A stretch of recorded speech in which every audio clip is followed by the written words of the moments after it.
Do you ever have so many questions and no one to ask, so they're just wasting away on Google searches you'll forget about in an hour or so?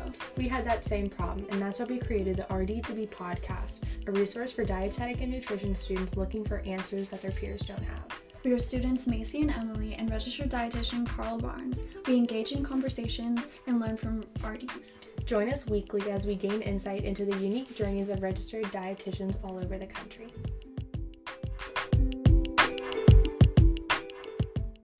Welcome back to another week of the RD2B podcast. I'm your registered dietitian host, Carl Barnes. It's our podcast where each week we sit down with a different registered dietitian to highlight the diversity of opportunity in the profession. And we're continuing to go through not just highlighting dietitians, but highlighting dietetic internships and programs to really showcase for students that are prospectively applying to these programs. So this week we're sitting down with Dr. D from Keiser University graduate program. Very honored to have you here, ma'am. Thank you so much for being here with us today.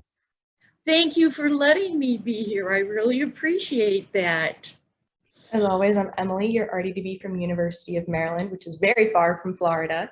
Well, not too far, but Too bad. Not too bad, just a few hour flight. So Dr. D, I know you had some education in London. So for students that, have a traditionally American education, what was it like being a dietitian over in London? Well, I'll tell you, I did my doctoral studies in London. I was part of an international study in pediatrics. And while I was there, I was able to work as an administrative dietitian, a relief pediatric dietitian on weekends, and I worked in a doctor's surgery being a clinic in the national health system. So I had a chance to see two different types of health systems and how the role of the dietitian is very different in those health systems. In the United Kingdom, community is very important. There's far more dietitians working in community, doing homebound visits in the clinics with a strong prevention focus, where it's a little different over here. We're a little bit more hospital orientated. But it was a great experience. I was able to enjoy and learn different cultures. I would say if you have a global opportunity, take it. It's fabulous. Even if I was doing a dissertation over there. You know what, if I have to do a dissertation, I'd rather it be in a beautiful foreign place with so much history than, I don't say than America, but like to be able to travel and also get an education is just phenomenal. Well, what was kind of neat, because I was a student, I could get on their national bus line and I could go over to the continent for the equivalent of $7. Wow. So that was a great way to go to the continent, see the area, but also to network with other RDs. So I had a chance to present in Europe as well as meet some fabulous RDs. Still keep in contact with some of them, so that's pretty cool. Sure. So how has the DI directors, role changed over your time at Keiser? I mean, with applicants, evolution, how has it changed? Well, I will share that I have been a program director for all the routes towards registration. So I do understand from a DPD perspective, what do the students need when they start applying? I think one of the areas that I have noticed most is students don't have a problem telling you in their personal statement, I don't like food service, I'm never going to do food service, I don't even want to do the rotation. And that's not what you tell a DI director. Yeah. What you want to say to me is that you're open to the diverse experiences of dietetics. And even if you find that one may not be your favorite, you still respect it for the role it plays within our profession. But students now just tell you, they'll even come out and tell you, I don't even want to do that rotation. Well, you're going to do it. And you're going to smile and like it while you're doing it. Yeah, like, because, obviously I'm an undergrad. I remember when I was a sophomore, I'm like, I am gung ho for clinical. I'm going to love clinical. And then I went and I did some community stuff. I'm like, I can reach so many more people. So it's just, making sure you're open-minded to the opportunities because your mind might change. And I often say if retail maybe had been around when I was coming through, I may have liked that because every day is different. I'm teaching such a diverse population. I've got the grocery store right there as my learning platform, and I could go out into the community. Who knows? I may have enjoyed retail. You just have to be open. Mm-hmm. So what are some things that DI directors value in their applicants? I value, when I read your personal statement, and I've actually limited the wording now, no disrespect, but I don't want to hear about grandma's illnesses all through her life. What I want to hear about is your passion and commitment to the profession. Even at this point, you may not know what area of dietetics you want to go into, but you realize that the supervised practice is going to give you a little flavoring of that diversity, and that's important. Have someone read your personal statement. I look, and actually my clinical coordinator and I have a rubric, and we will circle spelling mistakes. I'm not so much if a comma's missing or that, but I look at the flow of your sentences, because in graduate school, you're going to do a lot of writing. And there seems to be a weakness in that written communication that we are seeing. The same with your resume. Make sure your tenses are correct when you are giving us examples of your work. And it's okay if you didn't work in dietetics, because you're going to talk to me about those transferable skills in that personal statement. And that's important for me to recognize that you see customer service process is all bound, there's no limit to customer service or time management or organizational skills. So I focus a lot on that. We, of course, do have to look at grades, and I have to make sure that your sciences, especially your organic chemistry, especially your advanced nutrition, and if you have to take a biochemistry, that you were able to pass them. And you may not hear this from a lot of DI directors, but in some of those sciences, a C is a good grade because they can be very challenging. But then we're going to look at some of your key courses in your didactic. Of course, we're going to look at your clinical. We look at community. I look to see how you did in food service, simply because when as you can probably tell, I went into management right away. I left my internship on Friday, and I was clinical manager of a 1,200 bed hospital that Monday. And all of a sudden, I walked into the kitchen, total chaos going on, and I found that that was my home. And so I also went up the food service director's route. And so those transferable skills were very important. It's important for me to see that you did pass food service. Even though you tell me I'm never going to do it, well, you could be in community and be having a feeding center. Mm-hmm. You've got to know food service. So we look at kind of key courses there, but we also look at your overall GPA. Mm-hmm. Great. So what's something that, RD-to-Bs need to prepare, like for the profession, that you think is typically overlooked? Well, I'm going to go back to that oral and written communication skills. When you're presenting to a preceptor or presenting to a DI director, you need to have those oral communication skills. If you were in my undergraduate courses, I counted how many because that takes away from the content of the presentation and takes away from you as well. And so oral communication skills is very important. If we were in an interview right now, I'd be looking to see how many times you're looking to the side at your cell phone or looking down to your lap for your cell phone.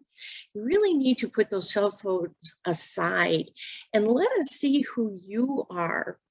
A dependency we do see is that instead of critical thinking, and that's just simply asking the who, what, when, where, why, and how, you Google. And Google is not critical thinking. And so students really need to lose that dependency on Googling answers and start practicing critical thinking.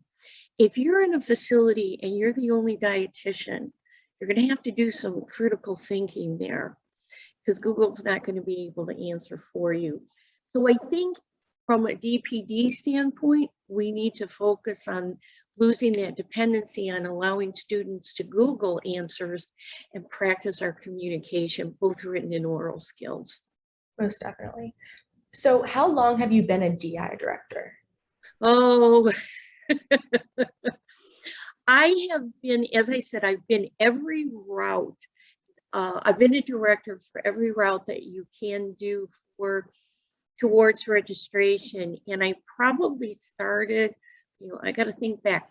I finished my dissertation in 1994, and I started then being a DPD. Actually, that was when Ascend allowed a program director to have multiple programs.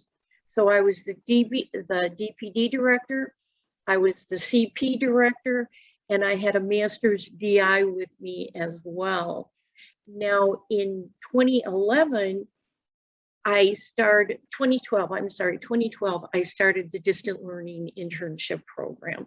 So I've been fortunate enough to experience all routes to registration.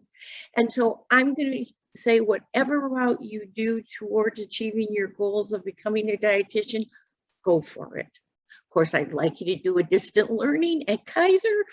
However, the program has to fit the student. Of course, and I feel like that's something that's really important that you just said. It's very important that the program fits the student. Mm-hmm. Most definitely. So over all of those years of you, being in the director role for DIs, I guess more specifically, kind of going back to those things that you think are overlooked, how do you think oral and written skills compare to the beginning? Do you think they've gotten worse with the technological age? Do you think they've gotten better? Do you think it stayed the same? Because I'm 21, right? I've grown up with technology. I'm going to be applying to these programs. So many people are going to be applying to these programs. Mm-hmm. It's something we have to be mindful of. So have you noticed a decline, an incline, or something stable in these skills? I would definitely say I have to see a decline because you are comfortable with technology. You use technology very differently than I do. Let's go back to when I was in school. That was in the dark ages when I went to school. And I had to go to books. I had to go to periodicals. I knew what the library was. And now, if you can't find the answer by Googling, well, I get told there's just no answer. It doesn't exist. Yes, it does. It really does exist. And so sometimes we have to go back to, if you want to call some of those old methods of going back, even if it's an ebook, even if you're looking at articles online, you're going to evidence-based research. One obstacle students have, and again, I pull from multiple DPD programs all over the United States, and they allow the students to use websites as evidence-based research. If you give Dr. D a website, you get a 0. That is not evidence-based.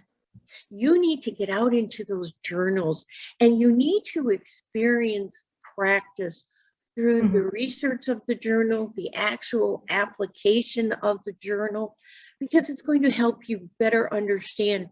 We give you all this knowledge, but what do you do with it? It's when you get into the internship and you actually get into practice. Mhm. that the light bulb comes on and you understand why you took these courses and how they apply. In those journal articles, ebooks will also help you with that. So technology is great because I'm going to tell you, my students helped me make this short PowerPoint, and I think it looks pretty good. But when you're looking in, especially in graduate school, you've got to give us evidence-based research. So don't depend on Google. Get out there and see the wealth of information that exists through journals, through books, through webinars. Webinars are a great source of listening to practitioners. So go ahead. Sorry, you go. No, I was just going to say technology is helpful. I'm not going to say it isn't, but don't depend on it for all your answers. Mm-hmm. I think my favorite thing that you've said so far is, just because it's not on Google doesn't mean it can't be found. That's so true. Like, a lot of people don't know how to navigate a library, Mm-hmm. don't know like how to find certain sections. So I think that that's something really, really important that we should know. We should, and I haven't figured out when you're writing something and a word is underlined. Well, the program's trying to tell you something, click on it. Maybe it's misspelled. Maybe it's telling you that if you're using APA format, you need to put a comma. That's a great source that I didn't have when I was going to school. For a distance program, we have an extensive online library. And during our residency, students spend about 4 hours in an orientation because so much is there for you. You just have to, like you say, kind of explore it. Look around the library and you'll be surprised what you can find. Exactly. Mm-hmm. So I just asked Carl to go to the third slide, but I had a few questions about your, obviously the DPD program. So I know it's fully online. So how long is your program, or your DI, not DPD? How long is your program? Well, we are unique in that there are only 2 programs like this in the United States. Mm-hmm. The other program only takes from their DPD. It is an accelerated program. You are done in 1 year. Wow. So you will have completed a Master's of Science in Nutrition, and you'll be eligible to write the RD exam. How are we able to do that? The U.S. Department of Education, our regional accreditation agency, SACS, and Ascend, allows us to give you credit from the supervised practice because the assignments in the supervised practice are of graduate standards, meeting the Ascend core competencies for entry-level practice. But every assignment you turn into us has to meet graduate standards. And that's why we were allowed through these accreditation agencies to be able to offer a program in 1 year. Now, it's rigorous. I'm not going to tell you it is not, because it's an accelerated program. You take one didactic course and you take one, we call it advanced practice course, and that's the supervised practice concurrently. So while you are taking an online course in the evening, during the day, you are out in the supervised practice, and we are accredited for 40 hours. So you're out there 5 days a week, completing the supervised practice. So it does make it a little more rigorous, accelerated. Time management skills are very important, so are organizational skills. But most of our students are very motivated to want to complete in a year to be able to take the exam and actually to begin working. So that's our unique characteristic. We're done in 1 year. Wow. Yeah, that is very unique. So how many people are accepted into your program because it is distance? We normally take about 8 to 10 students in our program, though we are accredited for more. We have found, students from Hawaii, I have students from Washington, I have from all over. And keeping in touch with our students is very important. So we talk to our students bi-weekly on an individual conference call, and then bi-weekly we have a group Zoom meeting where both cohorts come together. It does help to serve as a mentoring for each other. We bring guest speakers in to help the students, again, learn actual practice and ask some questions. And so for us, having a smaller cohort allows us to have that ongoing communication. Faculty is readily available for students if you have questions. Myself, I'm better if you email me because I'm not real good with the cell phone. Clinical coordinator, Mrs. Goldsby, is very good with her cell phone. She's really on top of it. And so we do tell you we are here for our students. And so having that smaller cohort makes it very manageable for everyone. We do spend the first week of your start date down in Fort Lauderdale, Florida. So students come in for what we call a week of residency. And that's where we go over the assignments and all the food service, MNT and community. You have guest speakers, you have time with the online library. Blackboard is our learning platform. So we have time with Blackboard. I'm trying to think who, and now we will be having time with nursing as we move into the new 2022 standards. We'll be using their simulation labs to do some of the clinical teachings now that have come into the competencies. And so that gives us a really workable group. And you get to know Dr. D and Mrs. Goldsby and the other faculty. And believe it or not, I get to know you pretty quick too. And so it's a great time to say, hi, how are you in person? And we really like, and we missed that during 2020 when, because of COVID, we could not have that face-to-face time. I'm sure. So I know that you mentioned that you take, anywhere from 8 to 10 students. How many students typically apply for your program?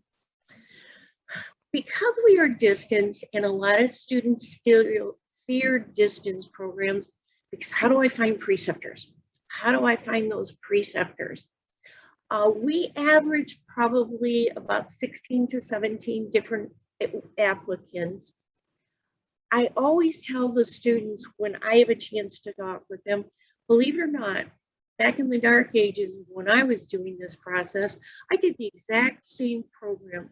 It was called the Master 6-Month Work Experience, and I had to find my preceptors. So I kind of understand the fear of that, but now distance programs are far better known to preceptors. Preceptors understand these programs. And so if you reached out to a preceptor and the preceptor had questions, you can email myself or Mrs. Goldsby, our clinical coordinator, and we'll reach out and answer the preceptor's questions. We also have a preceptor handbook that we can provide the preceptors so they have something that they can read as well. We help you find preceptors. If we have a student applying from an geographical area we have had students from, we'll share our preceptors with you. We encourage you to use the Ascend Preceptor Locator that is in our student handbook as well as on our website. Now, this kind of goes against what Dr. D was just saying, but this is when Dr. D goes in and Googles. We've had a couple of students from Hawaii, from the different islands, and I will put their closest city or where they live, and I'll say within 50, 60 miles of this location. And that's another way in which we can begin to reach out and help students locate preceptors.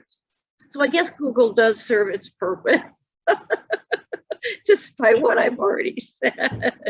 I'm sure. So I know that you have internship rotations in, California, Idaho, like it's kind of mentioned on the map.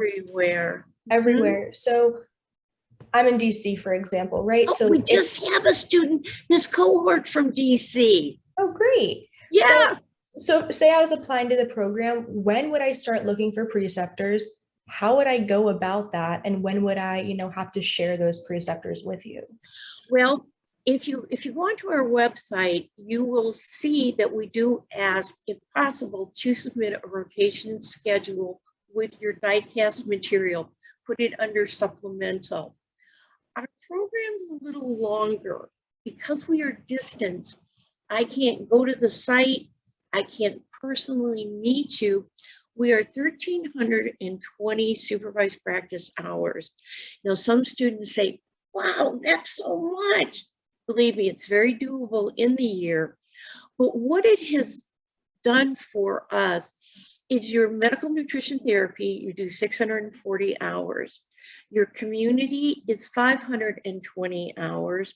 Your food service is 160 hours, especially in MNT, because that's really one of the most challenging rotations. And it was back when I was doing an internship.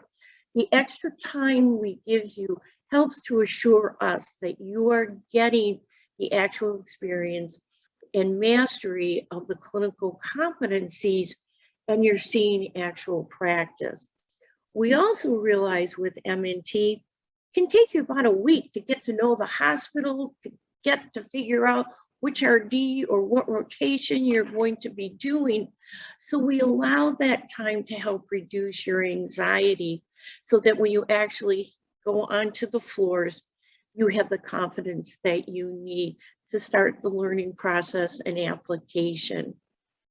Again, we are all over the United States. We ask that you start when you begin the process of looking at our internship. You can email us, and students often do. Dr. D, would this site meet for community? And I'll go and I'll take a look at that site. And many times it does. For community and food service, we realize that students may not always be precepted by an RD. You may be precepted by a public health specialist who is qualified to give you that rotation. You may be precepted by a chef for food service, but for clinical MNT, must always be an RD. There are no exceptions to that. We have to have the RD. So for community and food service, there's a wealth of opportunities of sites that you can use. For food service, you can use school food service, hospitals, rehabilitation centers, or how about Meals on Wheels that has their own kitchen? That's a perfect example of a community feeding site. And maybe you can do your rotation at the Meals on Wheels site as well, working with a dietitian. For community, we have a diversity. A lot of students do sports, of course, Head Start, WIC. You may have a local agency like we have down in South Florida. It's called Flippany, and they go out into the community and do educations. They do sports events, promoting exercise. And so there's a lot that you can do. With MNT, we do require a minimum of 8 weeks of hospital. The more hospital experience you can get, and Carl, you'll probably agree with me on this, really the better you are. I had an intern call me and say, Dr. D, they want me to do 12 weeks of clinical. I said, did you say thank you? She said, yeah, is that okay? I said, I'm doing a happy dance with you. It's wonderful. We also realized that because of the different geographic locations, not all students may get the same specializations in the hospitals. So we do use some simulations for example, if you're in a community hospital, you may not get the depth of oncology. So we do have a simulation that we work with you through. In one of the didactic courses, we do have simulations also in supervised practice, just to give you exposure to maybe some of the clinical areas that you may not have seen at the hospital. We try in the end in MNT to give a very good overview of the different specialties that are out there. And clinical sometimes is the hardest, especially in some of the rural areas. So you have your MNT, you could do 3 to 4 weeks of long-term care. You could go into dialysis. You could go into a cancer center. You could go into a diabetes center.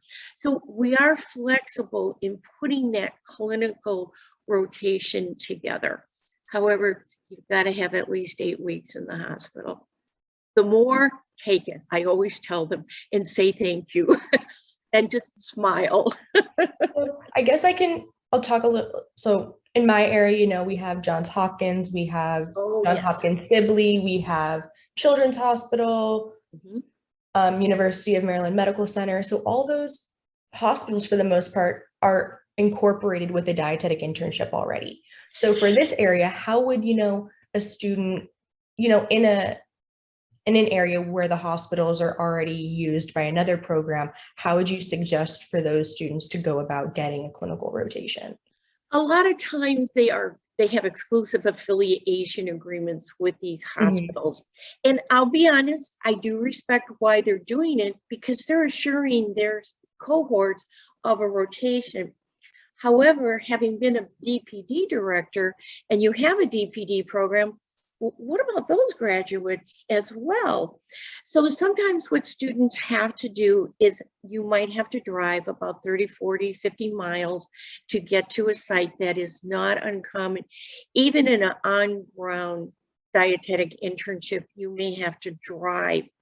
I'll be honest with you, many students have grandparents that live in Florida, and they'll come down, especially for their medical nutrition therapy rotations, and stay with grandma and grandpa, and we will work with them to find rotations in that area. We have that a lot. We get a lot of students who will relocate. Some relocate to Arizona if they have a family member who is there. Texas seems to be another area that we see a lot of relocations.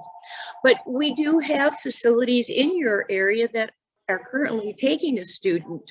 And so we will share that with our potential candidates as well. We also will call facilities in an area and ask them if they would consider to take one student during this time, if it's not in conflict with the other students' rotations. So we do work around it. Great. And then I guess, you know, since you have an accelerated program with your students graduating their dietetic internship and a master's within one calendar, one academic year, what are some things that you try to organize in your curriculum to ensure that dietetic interns leave your program beyond prepared? And that's a good question, because no matter what program I was director of, I had to make sure that my students were qualified to move into the next component of their education or to move into the workplace. The didactic courses that our students take represent the major areas of dietetics. You take management, you take community, and you take clinical. Probably the greatest learning occurs in the supervised practice. And as we design our courses, we relate them to practice as well as to the entry-level competencies of Ascend, which says we're getting you ready for entry-level practice. In the residency, we find this more and more. Many didactic programs are not teaching TPN anymore. We hear the internship will teach you. And they come to us very weak in tube feedings as well. COVID caused problems because students couldn't actually practice nutrition-focused physical assessment on each other. And so what we do is we look at the different, I don't want to say areas of weakness, but areas of concentration that we need to focus on during residency to give that student some experience, some hands-on practice, and increase their confidence. So we use residency very heavily during that week to help that student compensate for what they may have not received during the DPD. One thing COVID has done is students have not been able to practice nutrition counseling face-to-face. And so we are doing some nutrition counseling face-to-face during our residency as well. We really think we've got a good program that we have put together that we are always trying to improve. So student feedback to me as program director about their site and when they have graduated is very important. And I take that seriously in incorporating improvements into our program. I'm sure.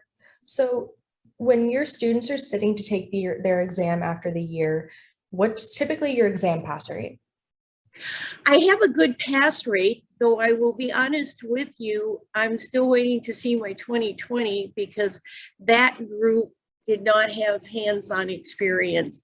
Mhm. Everything was virtual. Mhm. So I am anticipating a lower pass rate because of that lack of actual Yeah. practice. However, we were in our pass rate ranges between high 80s, low 90s. We use Visual Veggies software as the practice mock RD exams. Now, we do it a little differently in that our program is 3 semesters, and in each semester you have 2 terms, 2 8-week terms. So that first term, you're just learning Visual Veggies and getting used to taking an exam on the computer. Starting term A, what you submit to us is 1 full mock RD exam, but we weight the exam.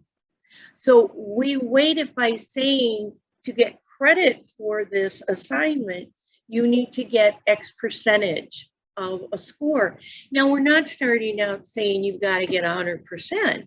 We realized that this is a new experience. And the mock RD exam is going to represent the entire curriculum. And you had forgotten, we all did from our undergraduate. So each term, we weight the exam a little heavier. And so it's an incentive to get our students to practice. We used to do actual practice, submit the scores, and to be honest, students did not take that seriously. It's when we actually started to weight practice mock RD exam that we have seen improvements in our scores. Let me also share, and this is in the handbook and on the website, to graduate our program in your 3rd semester, you must get 8 full practice mock RD exams with an 86 or higher. If you have been practicing, then that's not difficult to achieve. If you've not been practicing, it's a challenge.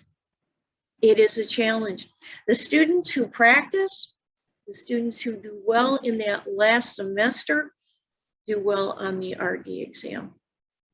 I'm sure. And that's awesome for students to keep in mind as well, that they shouldn't only start practicing right before the exam happens. Oh, they do.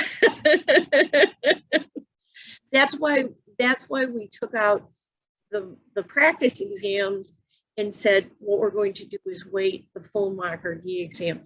They need to get used to taking the exam on a computer. They need to get used to that time limit that there is to the computer. And so they also need to start practicing reading the question. Read what the question is asking you. Usually can eliminate 2 of those answers. If you've read the question thoroughly, you should be able to decipher which answer is the best selection. So we're always telling them to practice, practice. Most definitely. Well, thank you so much, Dr. D, for sitting down with us today. I really appreciated it and learned so much about, the Keiser University program. Well, I'll tell you, whatever program a student goes into, I've been a dietitian for a while. I'm fairly seasoned, as I would say, and I've never regretted being a dietitian. I have the privilege of preparing the future profession of a profession I have loved for close to 40 years. I am excited to be able to do that.